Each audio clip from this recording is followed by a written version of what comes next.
Well, hello everyone. I am John, and we are reading Cultural Anthropology, asking questions about humanity. And we are jumping right back in. When an environmental anthropologists seek to understand how traditional ecological knowledge works to guide human action in particular communities, they have to take into account the insider point of view about what is going on in nature. For instance, the Zapotec believe that maize has a soul, and if cultivated and shared properly, will grow well. It is often different from the views of outsiders, such as scientists who would explain that soil and climate conditions are what make maize grow. As we explore in Classic Contributions, Roy Rappaport's insider and outsider models, one prominent anthropologist argued that both views have relevance to environmental anthropologists. The Zapotec case demonstrates that traditional ecological knowledge has allowed communities to thrive for a long time on a landscape without destroying it.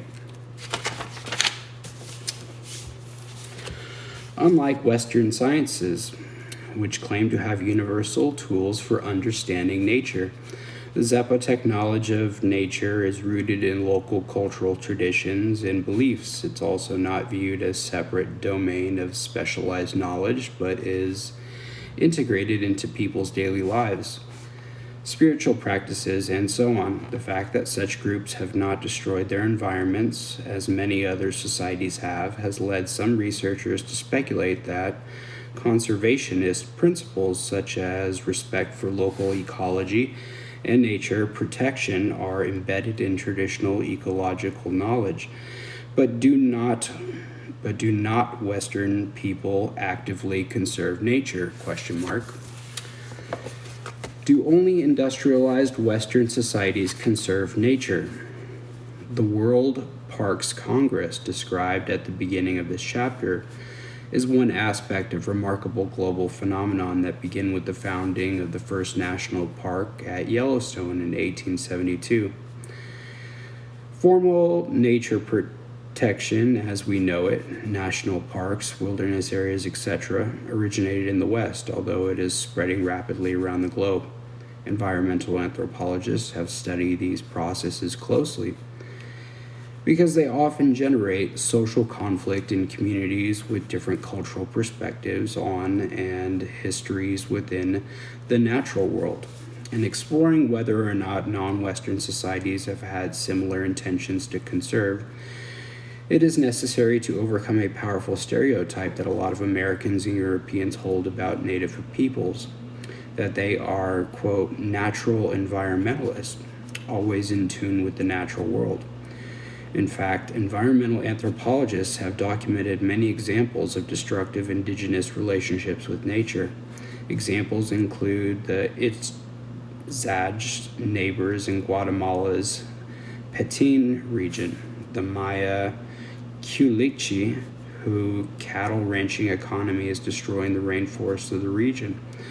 Scholars also point to the Aboriginal overkill that led to human-caused extinctions towards the end of the Pleistocene era, or the Ice Age.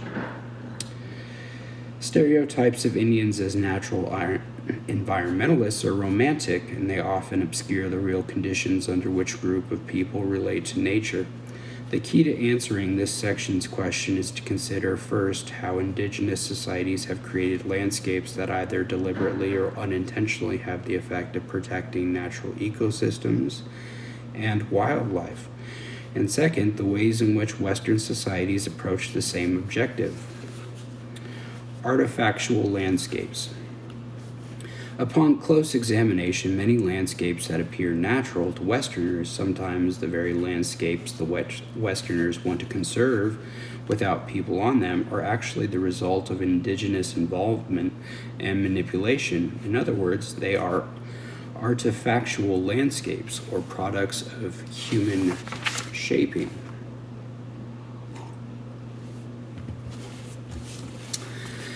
A globe illustration of an artifactual landscape in the North American continent during the early period of European settlement When British settlers arrived on the East Coast, they found a continent abundant with woodlands and wild game and apparently inhabited by few people, and it confirmed for them a sense that America was an unpeopled wilderness.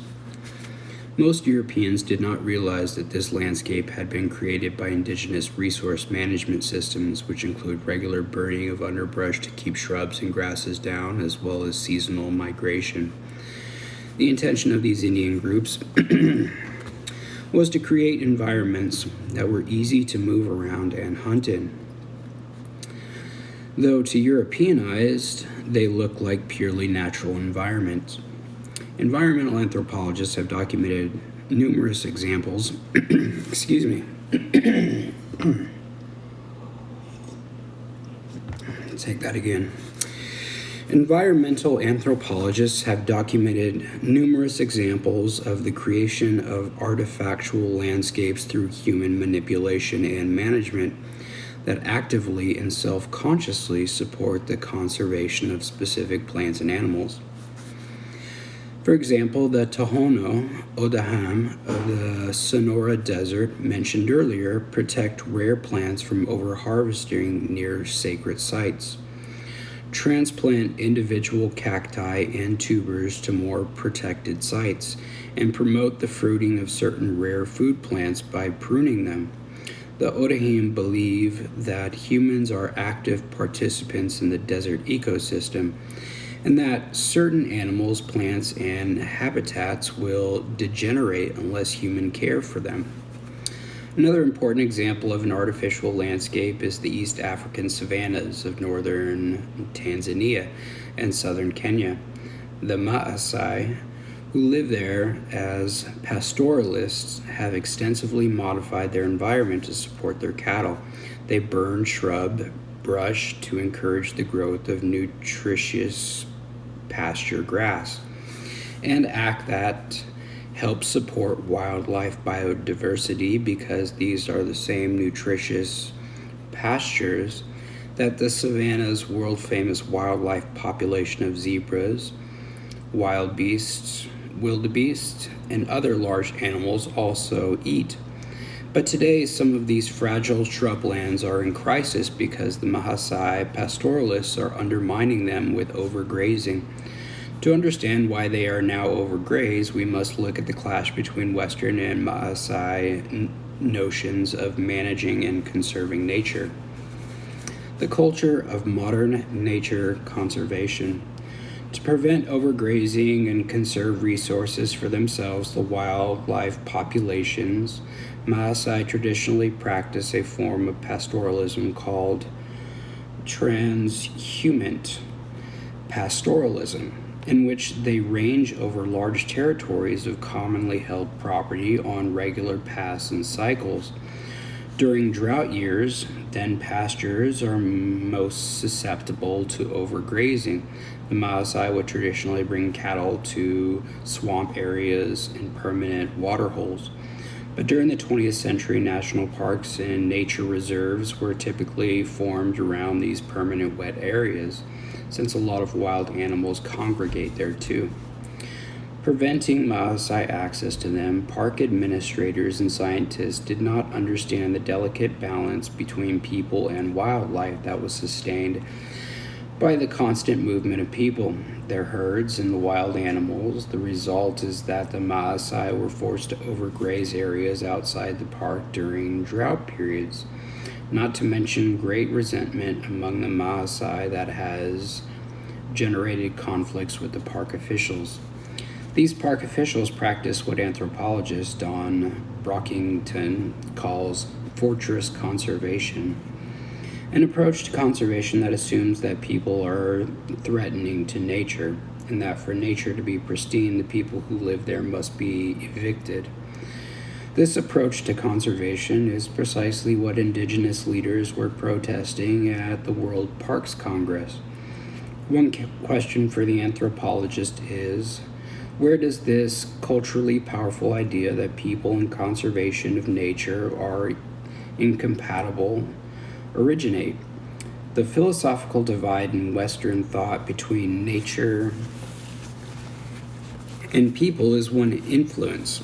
In addition, at least three historical trends come together to create the culture of modern conservation: enclosure in England, westward expansion in the United States, and European colonial expansion. The English enclosure movement. For centuries, England's countryside was characterized by fields and pastures held in common by small farmers. Between the 18th and mid-19th centuries, the English Parliament privatized these lands in what is known as the enclosure movement. The Napoleonic Wars had driven up the price of grain and meat. The wealthy landowners saw opportunity to create large commercial farms to take advantage of these markets. Parliament turned over formerly common lands to private ownership, evicting farmers and sending them to work on new farms or in urban factories. Rural people who tried to continue their lifestyles were branded criminals and sent off to the penal colony of Australia. The resulting depopulation of the English countryside accompanied a shift in how people thought about the landscape. Because the countryside was no longer populated by poor and working people, the wealthy began to idolize it as a place of scenic beauty and leisure. The connection between landscape appreciation and civilized taste was born. Westward expansion in the United States. During the 19th century, the idea of formally preserving wilderness took root in the western United States with the Louisiana Purchase in 1803. Americans accepted the doctrine of manifest destiny, which presumed that the destiny of the United States was to colonize and civilize the entire northern American continent. Always self-conscious about our national identity vis-a-vis Europeans, Americans believed that the spectacular and vast resources and natural beauty of the North American continent could compete with the monuments and civilized arts of Europe. Soon after the turmoil of the Civil War ended, Americans set about showing our own civilization by establishing formerly protected areas. The Indians who relied on these wilderness areas for their subsistence were branded as uncivilized and unappreciative of nature, and were forcibly removed. When the Congress created Yellowstone National Park in 1872, for example, it entailed the removal of 6 different Indian groups from park lands. European colonial expansion. European colonial regimes commonly instituted controls on native peoples' use of natural resources. The main reason was to eliminate native competition against the European businesses exploiting raw materials in the colonies. British colonial officials took landscape control a step further in East Africa, where they created royal game reserves in which English aristocrats and colonial officers could hunt. They forcibly removed people from these areas and criminalized local people like the Maasai, who continued hunting as poachers. The Society for Preservation of the Wild Fauna of the Empire, founded in 1903, and a forerunner of organizations such as the World Wildlife Fund, played a central role in establishing these policies. This was the era of the big game hunter, and many animal populations, most notably wild elephant and rhinoceros, crashed as a result of overhunting by European elites. Many of these parks were later upgraded to national parks where hunting is no longer permitted. By preventing native peoples in the colonies from engaging in their traditional businesses or gaining access to their commonly held properties, colonial administrators simultaneously eliminated most of the economic opportunities that would have been available had Europeans not come and taken over their territories. Native people became dependent on the colonial administration, encouraging the view among Europeans that natives were naturally lazy. To Europeans, it seemed that native peoples were unable to look after their own interests, although, as the Malaysian sociologist Syed Hussein Atlas suggests most of these native peoples had been quite industrious and able to manage complex businesses with extensive international trade relations until Europeans seized their lands or banned international shipping to ensure a government monopoly.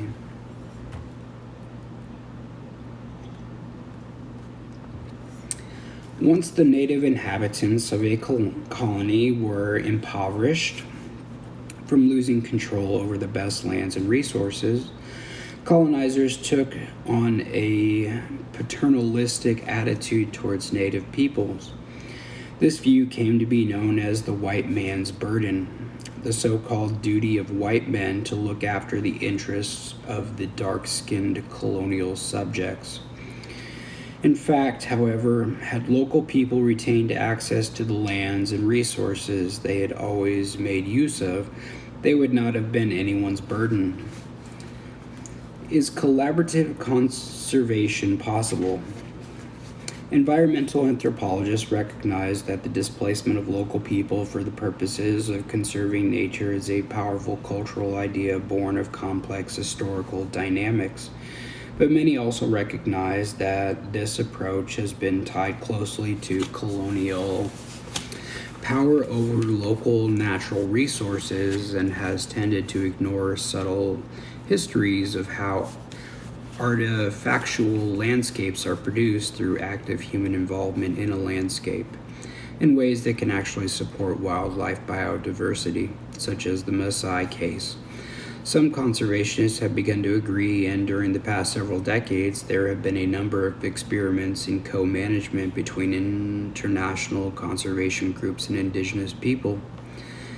In places like Nepal, Alaska, Canada, Panama, Brazil, and Australia, indigenous people have been allowed to continue living in protected areas and have some say in park management. Environmental anthropologists have in turn begun studying these situations. They have found that a collaborative approach creates new kinds of opportunities for dialogue, power sharing, and relationship building between conservationists and indigenous communities. But they can also create new dilemmas for indigenous communities. For example, national and international conservation groups still exercise considerable control, especially over funding, and government scientists often disrespect indigenous knowledge about wildlife and landscape dynamics, even though they are supposed to be co-managing the resources with the indigenous community. Some critics also assert that the drive to protect nature by creating preserves, even when it is done with the collaboration of indigenous groups, is merely treating a symptom of a deeper problem. Should we not really get to the root of that problem, which is the social practices and ideologies that led to the destruction of nature itself in the first place? Who is really to blame for environmental destruction around the world? Anthropologists have sophisticated understanding of what factors and who contribute to environmental destruction, an issue we turn to in the next section. How do social and cultural factors drive environmental destruction?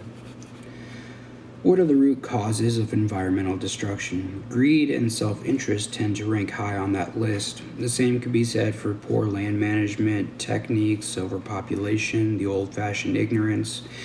Trying to identify a root cause is tempting because it suggests a relatively clear course of action where it is only as simple as that. Environmental anthropologists have found that nature's destruction results from a complex interplay of social, cultural, natural, and political economic factors that always come back to two important questions. How do people consume natural resources in their lifestyle, and who pays the cost of that consumption? The concept of ecological footprint and theories of political ecology will help us explore this issue in a later section. But before we review these, let us show how the search for root causes distracts us from understanding the complex interrelationships that produce environmental destruction. Let us first consider population growth, which is one of the most popular expansions as a root cause for environmental destruction. Population and environment. 18th century theologian Thomas Malthus argued that human population grows exponentially as opposed to arithmetically, quickly overwhelming a limited resource base and lending to famine. Some modern environmentalists, such as Paul Ehrlich, who in 1968 wrote a book with the alarming title The Population Bomb, have argued that the same is happening on a global scale in the world today. The numbers are stark. In 72 years, from 1927 to 1999, there was a threefold increase in world population, from approximately 2 billion to 6 billion people. Barely over a decade later, that population has grown to more than 7 billion. At these rates of growth, he and others have concluded that complete environmental collapse is likely.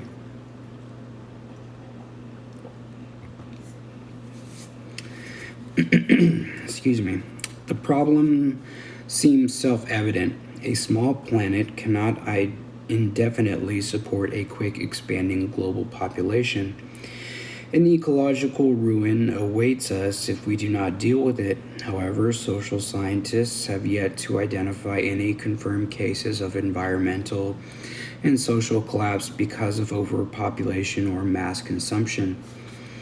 Second, humans have tended to adapt the land's carrying capacity, which is the population an area can support, by intensifying agriculture, a dynamic we described in Chapter 7 in Foodways.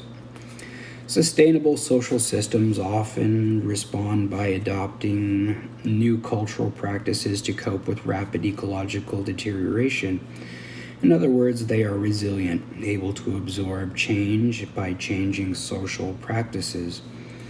For example, in the food plain of Brazilian Amazon, attempts to make commercial fisheries more sustainable have focused on how communities can themselves regulate fisheries. To ensure that overfishing does not take place, communities sign formal fishing accords that regulate who has access to fisheries and the amounts they are allowed to keep. These accords have had some success controlling commercial fishing, and they show that one of the keys to sustainability is to create innovative social institutions that help people collectively deal with changing environmental circumstances, in this case, declining fisheries. In addition, anthropologists have also shown that the environmental disruptions that lead to famines result from a complex interplay of natural conditions with existing patterns of social inequality. For example, during 1985 Ethiopian famine, Western aid and relief agencies like the World Food Program, the U.S. Agency for International Development, argued that Ethiopia's population was too large, resulting in the overconsumption of natural resources, environmental collapse, and famine. Their solution was to implement programs of food relief and land reclamation projects to improve agricultural yield. But these programs failed because the experts who conceived them misunderstood the complex causes of the famine. The experts based their models on exaggerated data about land degradation,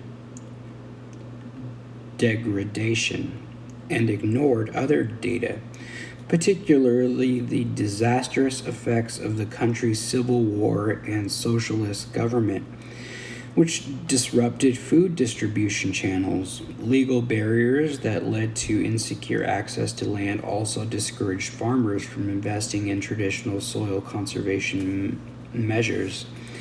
This famine was not a consequence of overpopulation, but the result of these other interrelated factors. No one of these factors by itself would have produced the famine.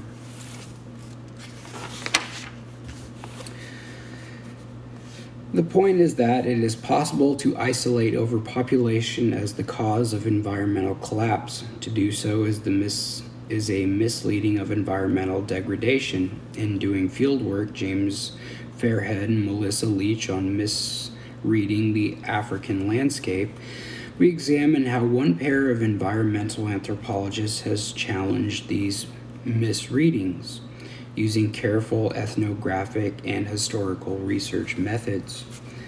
Ecological footprint.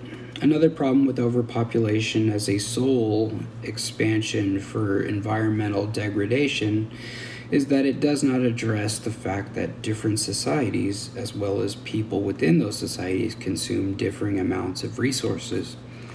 The concept of an ecological footprint addresses this issue by measuring what people consume and the waste they produce.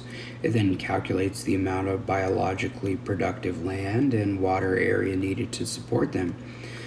Researchers estimate that 1.8 hectares or 4.5 acres are available for each person on Earth, although the actual worldwide per capita footprint is 2.3 hectares or 5.75 acres.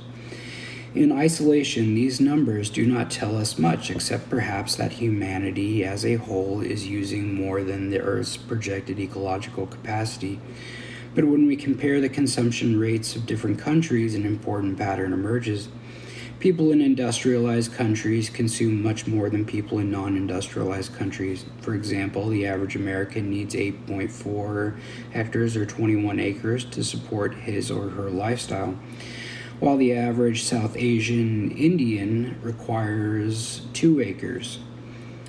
Of course, these are just averages. Some consume more and others less, usually related to their relative wealth or poverty. This distinction between the average Indian and the average North American is the latter's involvement in consumer capitalism. Consumer capitalism promotes the cultural ideal that people will never fully satisfy their needs, so they will continually buy more and more things in their pursuit of happiness. This cultural idea has enormous ecological consequences. We see these consequences in the production of goods, the extraction of non-renewable raw materials to make consumer products, the disruption of goods, the reliance on fossil fuels to transport goods to market, and the consumption of goods, the landfills that get filled with non-organic trash. And as a result, while Americans make up only 5% of the world's population, they consume 25% of its resources. Most Americans do not understand the ecological destructiveness of consumer lifestyles, although signs of it are everywhere. Urban sprawl, polluted air and waterways, acid rain, unhealthy forests, global warming, and environmental health problems linked to contamination. In Thinking Like an Anthropologist, Identifying Hidden Costs, we explore how the simple act of eating a hamburger relates to environmental degradation. Political ecology. The kinds of analysis that focus on the linkages between political economic power, social inequality, and ecological destruction are typical of political ecology. Many environmental anthropologists align themselves closely with political ecology, which rejects singular factor expansions like overpopulation, ignorance, or poor land use as explanations for environmental degradation. It asks questions like, what are the ecological and social consequences of an industrial economy? Who pays the real cost of capitalist development patterns that promote the expansion, not the replenishment of natural resources? How do pollution and other problems of the environmental degradation reflect and reinforce patterns of social inequality?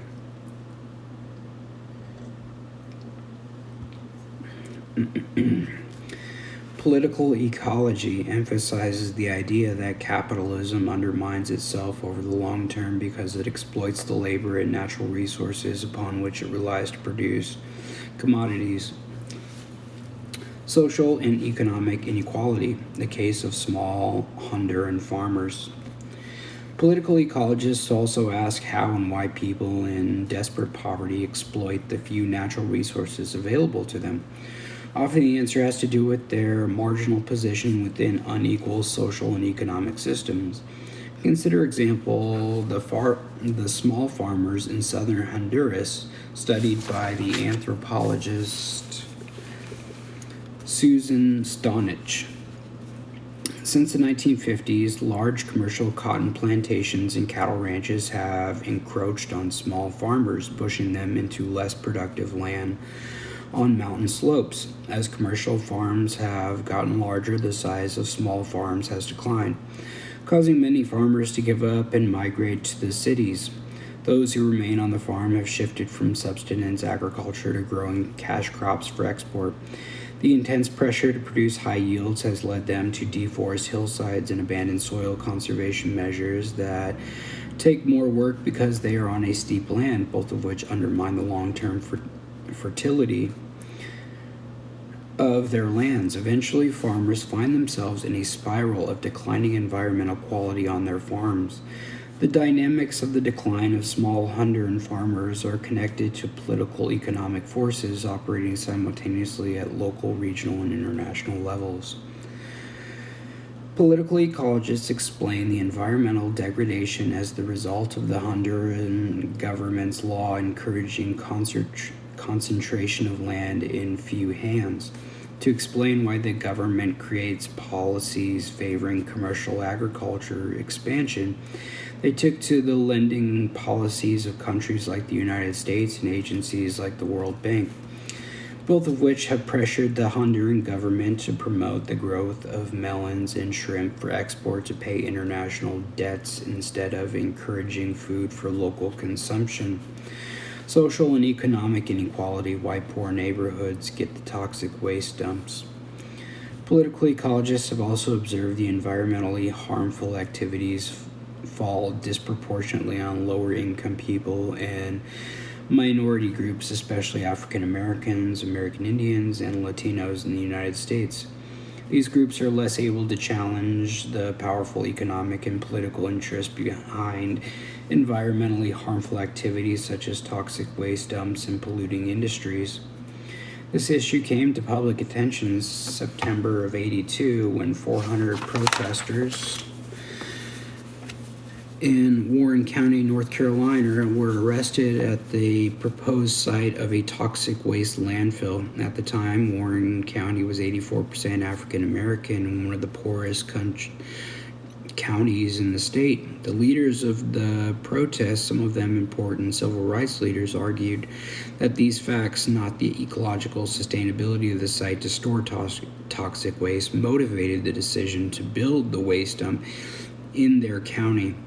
This protest marked the start of an environmental justice movement, a social movement that addresses the linkages between racial discrimination and injustice. Social equity and environmental quality. Environmental justice is now a global movement, unlike environmentalism oriented towards creating nature preserves that tend to focus on scenic landscapes and biodiversity. Environmental justice tends to be organized around the defense of a people's livelihood and social justice concerns.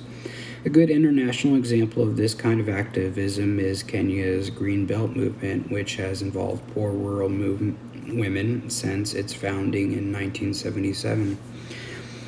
These Kenyan women have planted 30 million trees, and today there are over 600 community networks that care for 6,000 tree nurseries. The Green Belt Movement, 2005. The goal is to address the sources of social problems directly, specifically poor land use and bad governance, by promoting environmental projects that enhance community self-determination.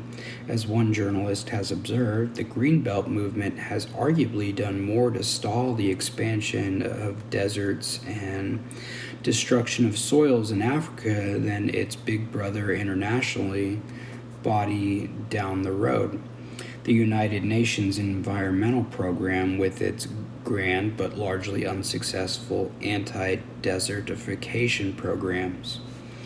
In 2004, Wangari Maathai, the founder of the Green Belt movement, received the Nobel Peace Prize, suggesting that environmental justice activism is gaining recognition among important global institutions. And we will pause before the conclusion, and we will go back and read about the process of the hamburger. Thinking like an anthropologist, identifying hidden costs. Anthropologists begin their research by asking questions. In this box, we want you to learn how to ask questions as an anthropological researcher. Part 1 describes the situation and follows up with questions we would ask. Part 2 asks you to do the same thing with a different situation. Part 1, identifying the hidden cost of a hamburger. In his book, Fast Food Nation, Eric Schlosser, Schloesser,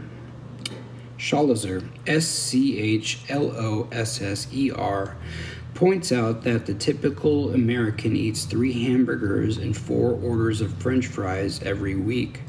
This meal epitomizes American taste, but its desirability is also due to its low cost to the consumer. This meal comes in at around $4 or $5, including a soda at most fast food restaurants. And this book was published in 2012. Why is the price so low? Traditional economics.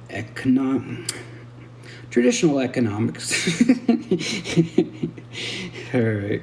Traditional economists would answer that it is the fast food industry's technological efficiency and economy of scale that keep the cost down. But these facts alone do not explain the low cost, because neither the consumer nor the industry actually pays the real cost for each of the ingredients that go into the meal. Revealing the hidden cost shows who and what bears the actual cost of fast food. Each ingredient deserves analysis, but in the interest of space, let us consider only the beef that goes into the hamburger. Beef is a notoriously inefficient source of energy and protein. It takes about 2,700 pounds of grain or a couple of acres of pasture to produce a typical 1,050 pound steer. The amount of land and water it takes to raise beef cattle is much higher than the required for other forms of agriculture. In fact, our waving fields of grain are largely destined for livestock, not human consumption. 80% of grain production in the United States is for livestock forage. Ranchers do not pay the real costs of beef production, but transfer those costs to taxpayers and the environment.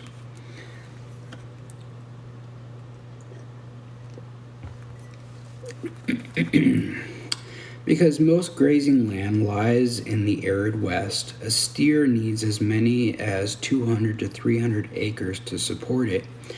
To make so much land available to ranchers, Congress passed the Taylor Grazing Act in 1934, which transferred millions of acres of public land to ranchers if they took responsibility for improving them.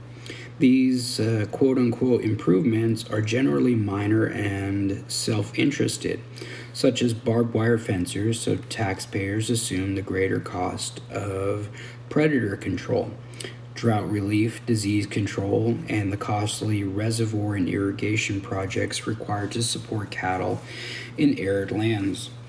One estimate calculates that the government subsidizes public land grazing as much as $500 million per year. If the government charged ranchers fees that reflected the real cost of supporting cattle in the arid West, it would annually charge ranchers $175 per steer. But most beef cattle are fed grains and cereals. Grains quickly fatten the steer and have become inexpensive to buy because of chemical fertilizers, herbicides, and pesticides, which keep production costs down and enhance the productivity of grain farmers. To keep grain costs low, the government offers reduced tax rates on agricultural lands and pays farmers direct subsidies to protect them from market variations. And approximately half the water we as a nation consume is used to grow the grain needed to feed cattle. The amount of water used to produce 10 pounds of steak equals the household water consumption of a family for an entire year. It is taxpayers, not grain farmers, who assume the costs of building and maintaining expensive water reclamation and irrigation projects. Water reclamation projects also have enormous ecological impacts, including flooding to create dams, silting of waterways, diversion of waterways, and effects on fish populations.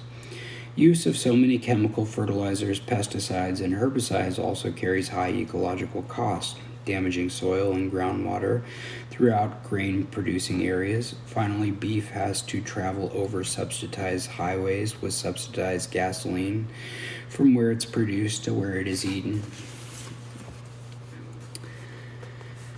These costs are not borne exclusively by the people of the United States alone, because Americans produce about 9% of beef in the world, but consume about 28% of the world's beef production. Clearly, our analysis of beef's hidden costs would also have to take into account the ecological and social costs of raising beef in other countries. What question does the hidden cost of a hamburger raise for anthropological researchers? 1. What are the different steps involved in the production, distribution, and consumption of beef, and who is involved in this chain of relationships? 2.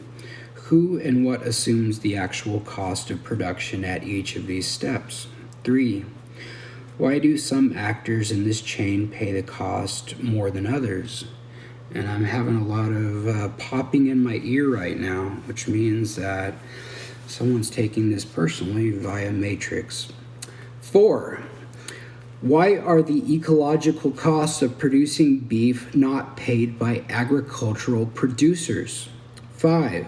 Does anyone pay those ecological costs? Part 2, filling your tank. The analysis of hidden costs on people and environments can be applied to virtually any part of a consumer lifestyle, even the most mundane. Consider developing some questions about the hidden cost of filling an automobile gas tank. Before and after the BP oil spill in the Gulf of Mexico of 2010, what question would you pose as an anthropological researcher in order to explore the hidden environmental and social costs of pumping gasoline? I must have hit a nerve because someone's pissed.